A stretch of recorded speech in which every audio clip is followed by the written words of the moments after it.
Chris, nice to meet you. How you doing? You all right? Nice to meet you. So tell me a bit more about your business, Good Koffee. Okay, so I set up Good Koffee about a year ago. So I've been a big fan of coffee and a big fan of kombucha. And I was kind of following it. I discovered it about 15 years ago in New York, and it never really crossed the shores. And then probably in the last year or so, it's really like kicked off. So I went and learnt some fermentation classes, and obviously traditionally it's tea. So I was thinking, being a fan of coffee, can you ferment coffee? And it turns out you can, and I tried it on a few people. And so yeah, my first product release was Good Koffee Kombucha. How's things gone since then? Yeah, pretty good. I mean, I have started the markets, done the sort of traditional route because I'm local in Greenwich. So I got out into the markets just to see people's reactions, see if they'd actually pay some money for it. And yeah, it turns out they do, and repeat customers as well. So it gives you encouragement that you're doing something right. Fantastic. Yeah. So if I'm correct, so this kombucha, the fermented coffee, is that the main USP of the product? How else have you found people who have been interested in your product? What is it about your product that have appealed to customers? Yeah, so I think, the whole fermented foods and like living foods, people are starting to become educated in it, started to see it, like a few products are coming to the mainline supermarkets. So people were more aware. But yeah, they're just living products that are, more beneficial for your health. So you're not eating like dead food, stuff with preservatives. So yeah, it's just another facet of something that's good to include in your diet. And I just wanted to do it in drinks because it's accessible, and everyone knows coffee. Curious, what's the vision behind Good Koffee, sort of looking ahead there? Well, the vision's evolved. I'm kind of an ideas person, I guess. So initially it started with, what are people not doing? And I was like, they're not doing coffee kombucha. So now, year and a half later, the vision's kind of grown, and what I'm trying to do is use coffee in a kind of social aspect, because it's like an uplifting drink. I was thinking it could bring like qualities, because I've just got a new product which is Good Koffee Tonic.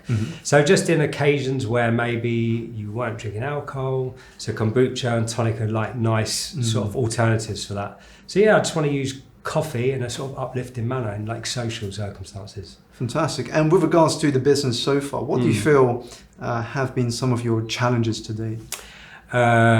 Many challenges, to be honest with you. I think we were sort of discussing earlier before, so as a lone founder, you kind of have a lot on your shoulders. So, from the beginning, like branding, coming up with ideas, like sourcing things like the bottles, understanding finances, starting to approach, out into the world, like retailers or anything like that, just try and get an idea of how the business will grow in the future. Because obviously I intend it to move forward. So you need to understand so many facets and try and get it right, I guess. Sure. So you've talked about branding, you've talked about finance, you've talked about scaling it. In terms of branding, what do you feel were your current challenges with that? I guess it's, when you have an idea, it's kind of balancing, at the end of the day, if you're going to do something different, it's got to come from yourself. So I guess it's balancing that vision and idea and strength of holding on to it and kind of, taking on advice from outside and, just trying to get the right balance, I guess.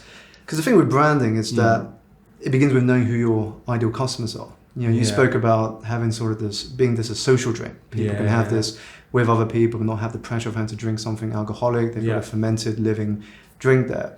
What comes to my mind in terms of branding is, imagine you're in the market for a black tray and you go to Aldi. What's the maximum you would pay for it? Don't know, about £4 to £5, I guess. £4 to £5? Yeah. Same black tray, but you go to Waitrose. How much would you expect to pay maximum? Probably up to about 6-ish, something like that, definitely. Okay, so a few pounds more. Yeah. Now Harrods?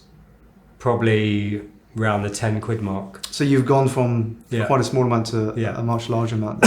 What's different between Aldi, Waitrose and Harrods? It's the perception of like the premium, do you know what I mean? And their heritage, I guess, and just expectation. Yeah, so what you see there is that the product's not changed. What has is the brand perception. Because each of those, they know their target audience. Yeah. Aldi knows they're going for the cheap, low-end market. Waitrose a bit more sort of middle, upper middle there. Yeah. And Harrods are going for premium, luxury, sort of one of a kind, if you will. Yeah. The exclusivity there. And that's the power of branding. Branding starts with understanding who are you targeting, who are your ideal customers. Yeah. And story comes out of the branding. If you look at watches, Casio watch does the same job as a Rolex, but yet one charges far higher than the other watch. The difference is a story. The difference is what it stands totally hear for. Some ideas that come to my mind in this moment. If you look at GoPro adverts, it's rare that you'll see a GoPro product in the advert, because what they've done is user-generated content. They've used user-generated content. So you see people's footage from using GoPro. So they've moved away from bombarding you with information to inspiration. Okay. So rather than selling information, this is what we do, sell all the features. How do you inspire people to want to engage with your product? Yeah. Instead of involvement, how do you get them to participate? Instead of just selling a product, how do you add experiences? So when people come to your product, it's an experience in itself. Yeah, if you think Coca-Cola, probably similar industry to what you're doing there in terms of drinks, when they personalized their cans with people's names in it, what happened? Non-Coke drinkers started buying it because it was something unique, it was something different. How would you like them to feel when they interact with your product? I guess a sense of like adventure, like someone that's sort of, doesn't necessarily have to be in with the crowd, is happy to sort of like take you in direction, but then that in turn will encourage other people to not necessarily just, do things by rote, maybe just question their own kind of habits. Because I think a lot of times people want to do something different, but, because of the power of, I guess, I don't know how you explain it, the power of like, like fashion and, media and all that kind of things, people are kind of scared to step off the track for something that might be new.